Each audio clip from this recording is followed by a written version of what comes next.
Have you ever wondered how governments pay for wars? It's not just taxes or borrowing from the rich. In fact, one of the most brilliant and slightly terrifying methods ever invented was something we could call financial patriotism. It is the story of how governments convinced ordinary people that handing over their savings was not just a good idea, but a sacred, patriotic duty. And believe me, it worked spectacularly well. Let's rewind to a time when wars started getting ridiculously expensive. The Industrial Revolution brought us machine guns, tanks, and airplanes. Suddenly, old-school methods like taxing peasants or hitting up wealthy aristocrats just weren't cutting it anymore. Governments were facing a financial black hole. They needed money, and they needed it fast. So, what did they do? They turned to you, the average citizen, and pulled off a psychological map. Instead of saying, "Hey, we're broke and need your cash to fund this massive conflict," they framed it as a noble opportunity. They created war bonds and savings campaigns, transforming the mundane act of saving money into an act of heroism. The message was simple but powerful. If you can't fight on the front lines, you can fight with your wallet. Your savings aren't just sitting in a bank. They're buying bullets, funding democracy, and helping win the war. It was absolutely genius. This wasn't just about desperation. It was about understanding human psychology. The people behind these campaigns knew that we were more likely to part with our money if we believe it as for a greater moral cause. Buying a war bond wasn't a financial transaction. It was a declaration of your values, a public display of your commitment to the nation. It turned saving money from a private, personal habit into a grand public ritual. And the propaganda was relentless. Posters were everywhere, featuring proud families, brave soldiers, and slogans designed to tug at your heartstrings, and maybe even make you feel a little guilty. Your money fights for freedom. They'd proclaim, "Save today for victory tomorrow." The message was clear.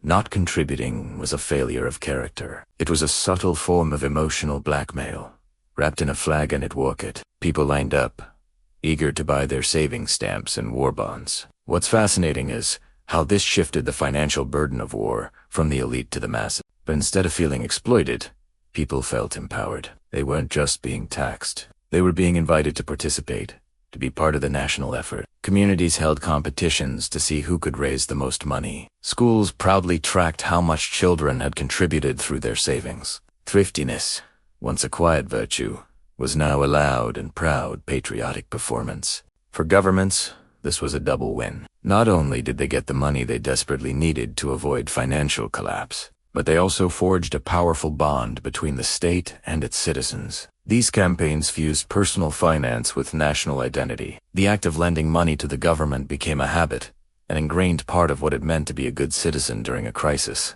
By the end of the First World War, financial patriotism was no longer a radical new idea. It was a well-oiled machine, a standard tool in the government's playbook. What started as an emergency measure became a tradition. And here's the kicker. Once governments realized how effective this psychological tool was, they never let it go. You might think this is all ancient history, a relic of a bygone era. But look around. The language has changed. The posters are slicker, but the core idea is still very much alive. We no longer hear about the war effort, but we hear about national stability, economic resilience, and investing in our future. The fundamental principle remains the same, convincing citizens that their financial decisions should align with the priorities of the state. The birth of financial patriotism wasn't just about funding wars. It was the creation of a powerful psychological architecture that taught people to feel a moral obligation to financially support the government. It's a quiet, obedient loyalty, expressed not on a battlefield, but on a bank statement. And once a government learns a trick that powerful, you can be sure it never forgets it. Manufacturing consent. How governments turned saving into obedience. If Part 1 revealed how governments stumbled quite triumphantly into the invention of financial patriotism, Part 2 explores the next logical development. How they industrialized it. Once leaders realized they could transform citizens into voluntary financiers of war, the next question naturally emerged. How far could they push this? Could they turn saving itself into not just a moral act, but an unquestioned civic reflex? Could they convert compliance into habit, habit into tradition, and tradition into identity?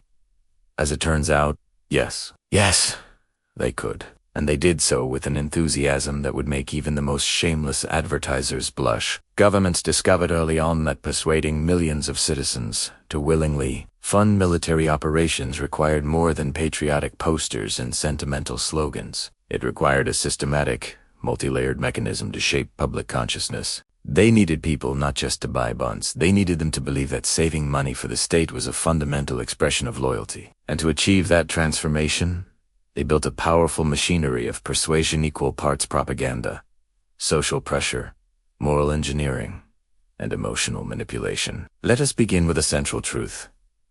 Governments understood that people do not naturally volunteer money for abstract causes. They needed reasons, incentives, or at the very least, illusions. And so states began to craft narratives designed not to inform but to compel, not to explain but to condition. Saving money became synonymous with virtue.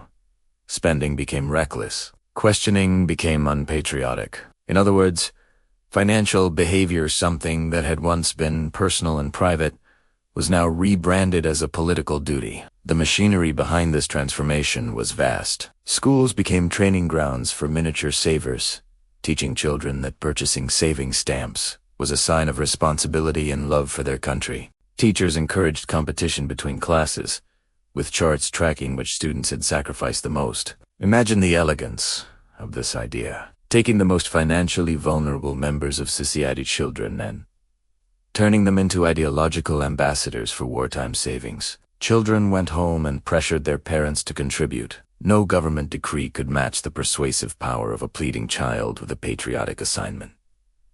Churches played their part as well. Sermons tied financial duty to spiritual righteousness. Congregations were told that supporting wartime savings was an act of faith, an expression of moral order, even divine purpose. Saving was framed as a way to protect the innocent, to uphold justice, and to ensure the triumph of good over evil. With religious authority on their side, governments gained access to one of history's most potent psychological levers, the human longing for moral purity. Newspapers and radio programs amplified the message with relentless consistency. Editorials praised the thrifty patriot. Radio dramas wove savings campaigns into their storylines, demonstrating how good, responsible citizens contributed regularly. Even entertainment became an extension of the state's financial agenda. But perhaps the most brilliant and insidious tool was the strategic use of social pressure. Governments realized that shame could be just as powerful as patriotism. Communities posted public lists of bond purchasers. Cities publicly ranked neighborhoods by their contribution levels. In some cases, the names of non-contributors were circulated. Not officially. Of course, governments preferred plausible deniability, but through community gossip, suspicious glances, or symbolic silences. Nothing motivates compliance quite like the fear of being labeled disloyal. All of these mechanisms worked together to create an atmosphere in which saving money was no longer optional. It was mandatory not legally, but psychologically. And that, of course, made it far more effective. Legal obligations can be resisted. Emotional expectations cannot be escaped. The genius lies in the subtlety of it all. Governments did not need to force savings. They cultivated desire. Citizens wanted to participate.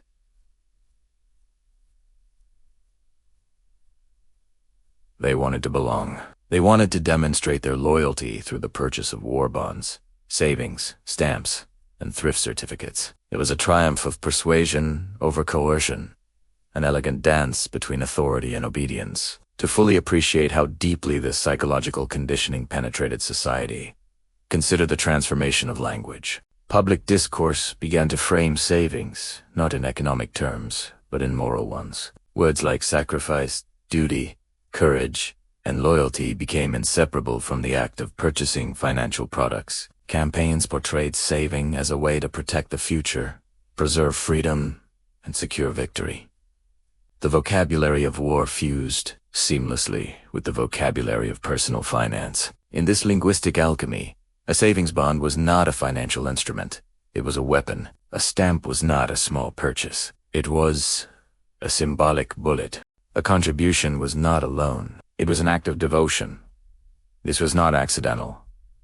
It was deliberate. By reshaping the way people spoke and thought about saving, governments rewired the emotional significance of financial behavior. Citizens were no longer making economic decisions. They were fulfilling psychological obligations. One of the most fascinating aspects of this transformation is how effectively it tapped into existing human instincts. People naturally want to feel useful in times of crisis. They want to believe they are contributing to something larger than themselves. Wartime savings campaigns exploited this instinct with astonishing precision. Unable to fight on the front lines, millions of citizens were grateful for the opportunity to do their part financially. It offered a sense of purpose, solidarity, and belonging, feelings that, under ordinary circumstances, are difficult to obtain. Governments knew this. They weaponized it.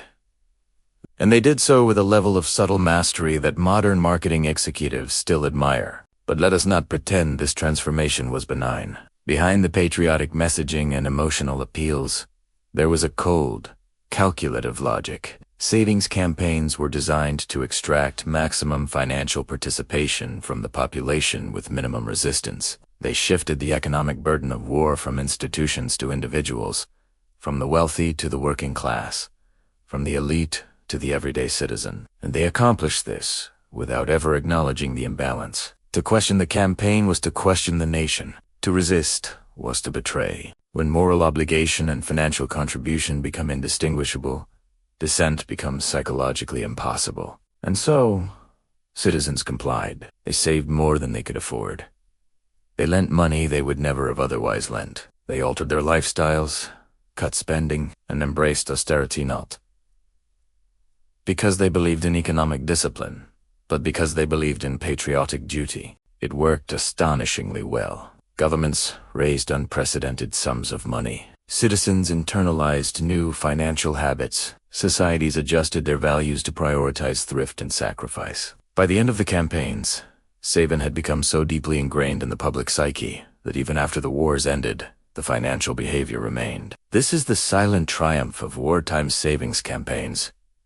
They didn't just fund wars, they transformed culture. They reshaped how communities viewed money, duty, and identity. They created patterns of obedience that lasted far beyond the conflict that necessitated them. The machinery of psychological conditioning had done its job, and governments, naturally, were delighted. They had discovered a method of ensuring long-term financial loyalty, one that required no coercion, no force, no struggle. All it required was emotion, narrative, and the subtle weight of collective responsibility. In the end, the creation of financial obedience was not merely a wartime strategy. It was an investment in future control. Governments learned that once citizens accept the moral argument behind saving for the state, they will accept future requests with equal enthusiasm. And so the machinery remained in place, refined, polished, ready to be reactivated whenever the next crisis manufactured demanded it. The emotional economy. How fear, guilt, and hope became financial weapons. Parts 1 and 2 revealed how governments constructed and perfected the machinery of financial patriotism. Part 3 dives into the exquisite psychological engineering behind it, specifically how entire populations were guided, nudged, and emotionally cornered into treating wartime savings not merely as a civic duty, but as a deeply personal emotional ritual. For it was not enough to encourage citizens to buy bonds. No governments needed people to feel something, preferably several things: fear, guilt, pride, hope, and, most importantly, obligation. Thus emerged what we might politely call the emotional economy of wartime savings, a masterclass in psychological manipulation so brilliant that modern marketing, political messaging, and behavioral finance still replicate it with religious devotion. Let us begin with the first and most powerful emotional weapon: fear. Governments discovered early on that nothing motivates the average citizen quite like the looming threat of destruction. When people believe their very way of life is at risk, when they imagine enemies marching toward their borders, when they hear that their soldiers lack the equipment necessary for survival, suddenly money becomes an afterthought. Survival eclipses saving. And so, officials engineered an atmosphere in which citizens felt the war breathing down their necks.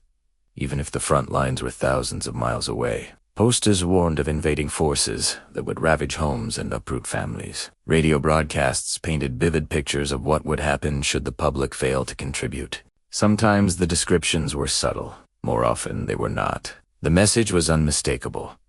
If you do not buy war bonds, you are personally responsible for the collapse of civilization. A heavy accusation. Yes, but fear makes people accept heavy accusations without protest. But fear alone cannot sustain enthusiasm. After all, continuous terror exhausts the mind. Governments needed a softer, more sustainable emotional supplement, and thus they turned to the second psychological instrument, guilt. Guilt is a magnificent tool, warm, enduring, deeply personal. It does not shout, it whispers. It does not command. It cautions. It infiltrates the conscience with its simple, devastating interrogation. Are you doing enough? Messages targeted at non-contributors portrayed them as passive, selfish, or irresponsible. They were not mere citizens. They were burdens, and in a time of national struggle, being a burden was the ultimate moral failure. Posters showed soldiers shivering in trenches while civilians indulged in comforts at home. The implication, of course, was that every dollar not invested in war bonds translated into another soldier left exposed, another life endangered, another failure of civic morality. And guilt, unlike fear, has the charming ability to linger. Citizens carried it with them into their homes, workplaces, and social gatherings. They wondered whether others doubted their loyalty. They wondered if their friends contributed more. They wondered if their neighbors were judging them silently. Governments didn't have to enforce loyalty. People enforced it upon themselves. Yet, fear and guilt operate best when balanced with something lighter, something aspirational, uplifting, almost redemptive. And so governments introduced the third emotional weapon. Hope. Hope, when properly packaged, becomes a financial motivator of extraordinary potency. Citizens were told that buying war bonds wasn't just about supporting the present, it was about building the future. A safer nation. A stronger nation, a prosperous post-war society in which peace would reign and opportunities would flourish. How convenient that all these dreams hinged on one simple action. Lending your savings to the government, propaganda framed saving as a pathway to redemption. Redemption for the world, for one's community, for one's children. The act of purchasing a savings stamp became an investment in a brighter tomorrow. Never mind that inflation, political shifts, or government mismanagement might swallow that investment whole. Hope is, after all, most effective when detached from reality. And yet, governments still needed one final emotional lever, perhaps the most irresistible of all. Pride. Pride elevates the mundane into the heroic. By tapping into human vanity, governments transformed saving from a quiet private activity into a public badge of honor. Contributors were celebrated. Communities held ceremonies. Newspapers highlighted individuals who exemplified patriotic thrift. People displayed savings certificates in their homes like medals. Wartime savings became a performance, a spectacle, a ritual of belonging. Citizens didn't merely comply, flaunted their compliance. Pride made loyalty visible. It is difficult to overstate how effective this emotional cocktail was. Fear activated urgency. Guilt prompted self. Hope promised reward. Pride offered identity. Together, they crafted an emotional ecosystem in which saving was not merely encouraged but inevitable. What made this psychological architecture even more powerful was its ability to adapt. Governments tailored their emotional messages to different audiences with remarkable precision. For the working class, campaigns emphasized sacrifice and unity. Every small contribution counts. For the middle class, they emphasized responsibility and leadership, set an example for others. For the wealthy, they emphasized dignity and national duty. Your country relies on your strength. For children, they emphasized innocence and future security. Help protect the world you will grow up in. Each demographic received its own specialized emotional appeal, crafted to exploit its most vulnerable psychological triggers. And let us not forget the role of visual symbolism. Propaganda posters were absolute masterpieces of emotional engineering. They did not simply present information, they manufactured emotion. Certain posters depicted soldiers looking directly at the viewer, their eyes filled with desperation or expectation. Children appeared frequently wide-eyed, fragile, pleading. National symbols, flags, eagles, lions glowed with heroic light. These images were not designed to be forgotten. They were designed to haunt. Fear-driven posters showed destroyed cities and grieving families. Guilt-driven posters depicted soldiers asking why civilians had not contributed. Hope-driven posters glowed with utopian imagery of peace and renewal. Pride-driven posters exalted the patriotic saver as a heroic figure in their own right. Across these images, one message was constant. Your wallet is a weapon. Use it.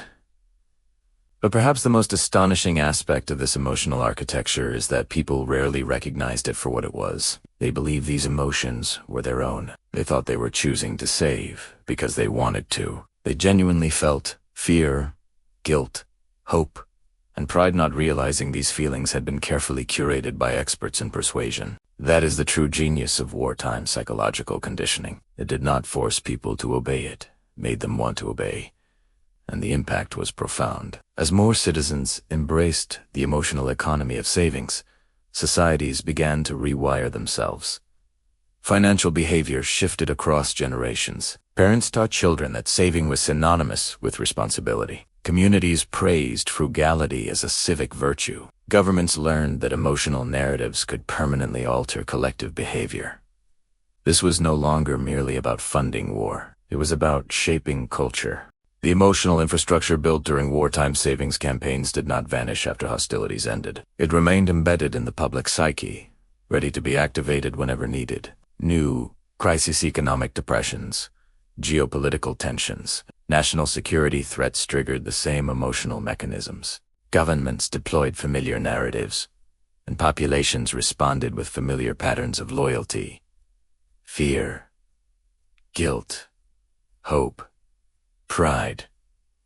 For emotional currencies, for psychological levers, for tools of national obedience. Together, they formed the backbone of a new kind of governance, not through law, but through emotion. By the end of this transformation, citizens were not just financially supporting the war. They were emotionally invested in it. They believed their sacrifices were noble, necessary, inevitable. They believed their participation mattered because governments had ensured they believed it. Thus, the emotional economy became the hidden engine of wartime savings campaigns, turning minds into battlegrounds and emotions into instruments of state. And once governments tasted this level of psychological power, they understood something chilling. They would never need to rely solely on force again. Emotion was far more efficient. It's a strange thing, isn't it?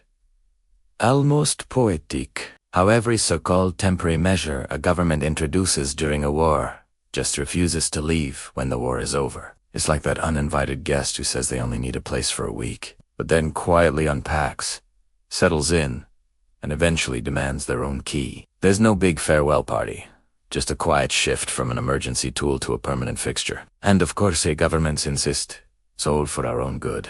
They saved us from the enemy, didn't they? The least we could do is surrender our financial autonomy. Indefinitely. It's painted as civic duty, as patriotism, even heroism. But when you peel back the layers on these post-war financial practices, you find something far more calculated. A deliberate attempt to preserve the emotional tricks that once made entire populations willingly tie their savings and their loyalty to the state. Welcome to the era when the war ended, but the psychological battlefield stayed open for business. Throughout history, governments have perfected one particular phrase. This is only temporary. It's the elegant lie they wear like a ceremonial uniform, perfectly pressed, polished, and completely hollow. During wartime savings campaigns, people were promised that the pressure, the propaganda, the patriotic appeals would all stop the moment peace was restored, and people believed it because they needed to. How else could they justify sacrificing their personal wealth, comfort, and long-term plans? Yet, once the guns went silent, governments everywhere had a sudden realization. Psychologically conditioned populations are incredibly convenient. Why would you turn off this amazing machine of compliance when it's still running so smoothly? Instead of shutting it down, they just rebranded it for peacetime. The slogans got softer, the posters became less dramatic, and the appeals a little less apocalyptic. But the core intention, that remained exactly the same. Citizens were still expected to invest, to save, to sacrifice. Only now, the enemy wasn't a foreign army. It was economic instability, societal decay, or that all-purpose boogeyman, the uncertain future. To see just how deeply these psychological tools became embedded in our daily financial lives, you only need to look at the post-World War Segundo Era. Saving was no longer framed as an urgent wartime duty. It was transformed into a moral virtue. Supporting the nation financially was reinterpreted as a long-term lifestyle, a sign of being a respectable citizen, almost a part of your personal identity. Naturally, governments denied that continuing these persuasion campaigns had anything to do with maintaining control. No. They insisted the public just needed a little guidance. Apparently, after years of being spoon-fed emotional appeals, people were just too helpless to manage their own money without a state-sponsored motivational poster telling them to save for the future. The messaging became less about war, but no less manipulative. Slogans like, "Save for stability," "Build a better future," "Responsible citizens invest," and "Secure your nation's prosperity" become a common. You might notice how the government quietly removed itself from the center of the sentence. This was clever. If the state directly commanded you to save, you might resist. But if the state subtly suggested that good citizens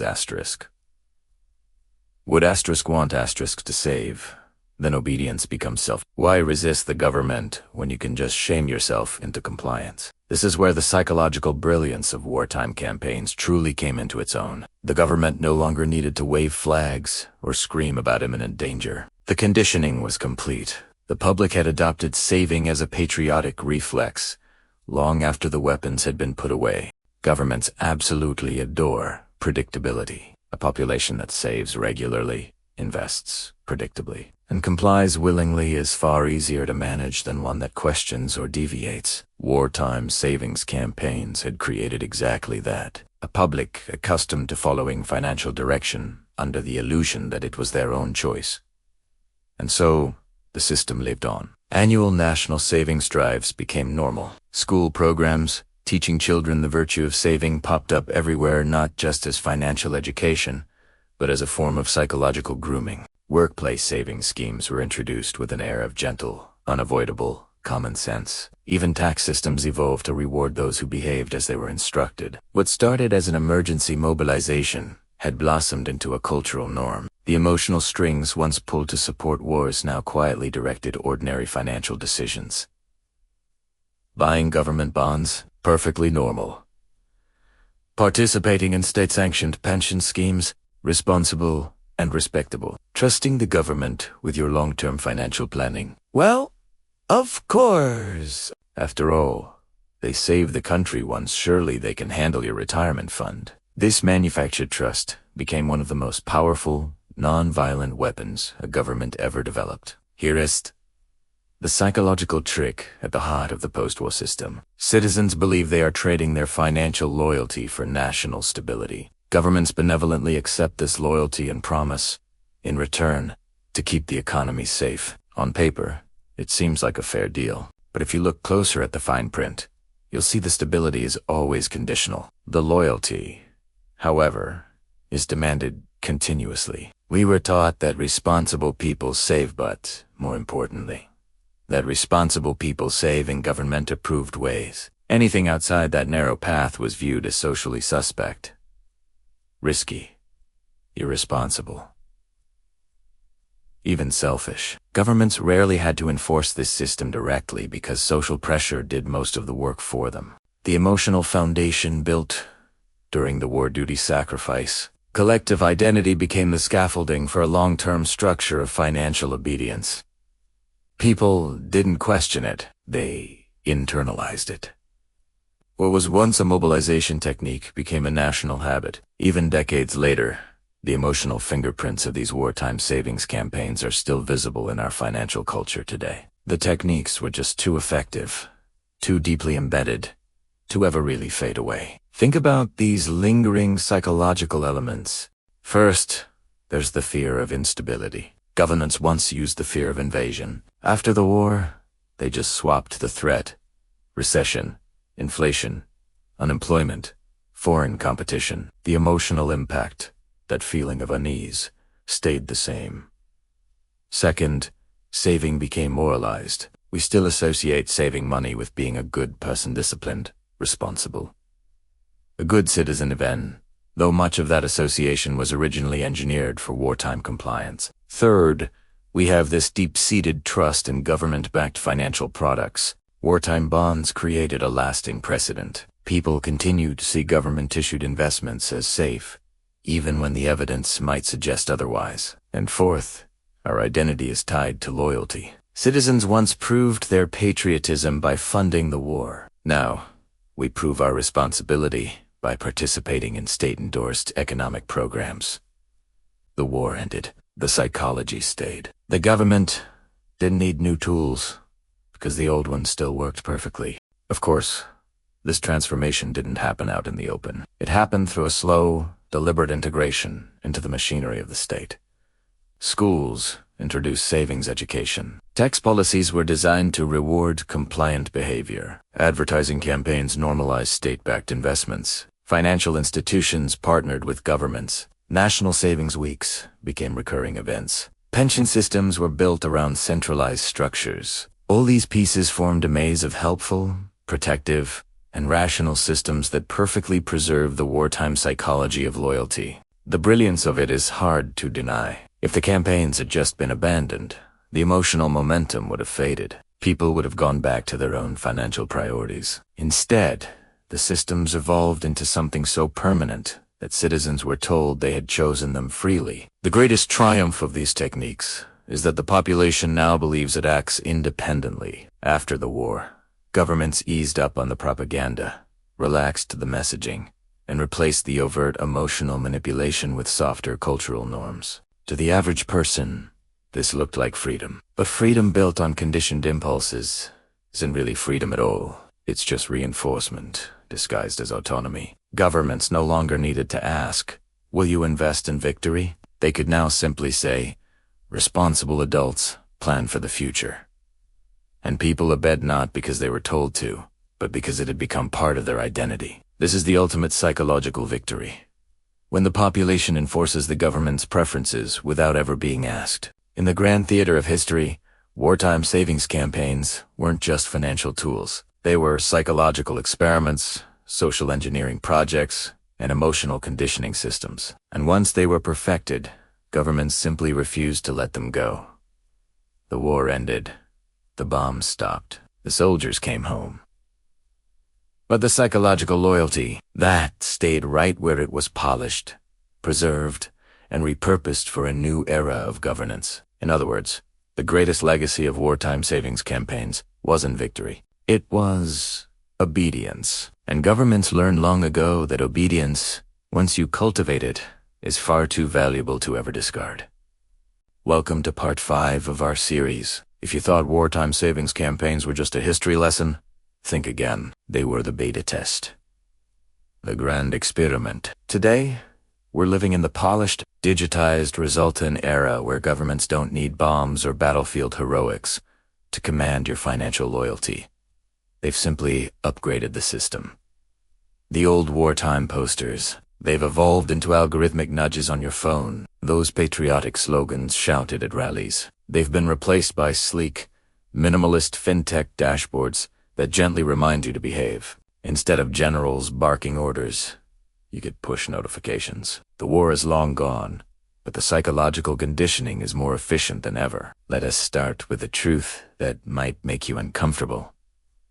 Governments were never going to give up the powerful psychological tools they built during the war. Once a population learns to link financial compliance with being a good, moral person, why would any institution in power dismantle that machinery? It is like finding a magic lever that makes millions of people willingly align their personal finances with national policy and then just throwing it away. Instead, that machinery was refined.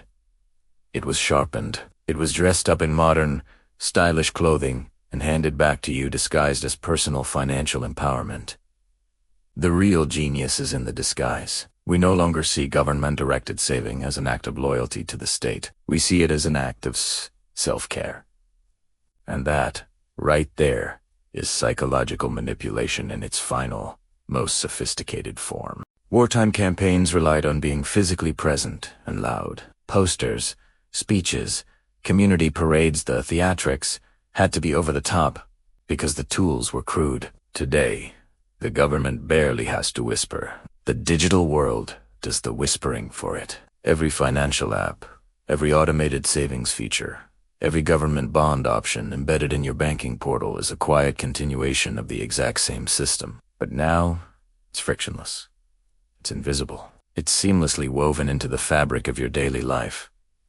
Think about it. A wartime slogan once screamed, "Save to support the nation." A modern banking app now gently coaxes, "Let's help you build financial stability. Tap here to save automatically."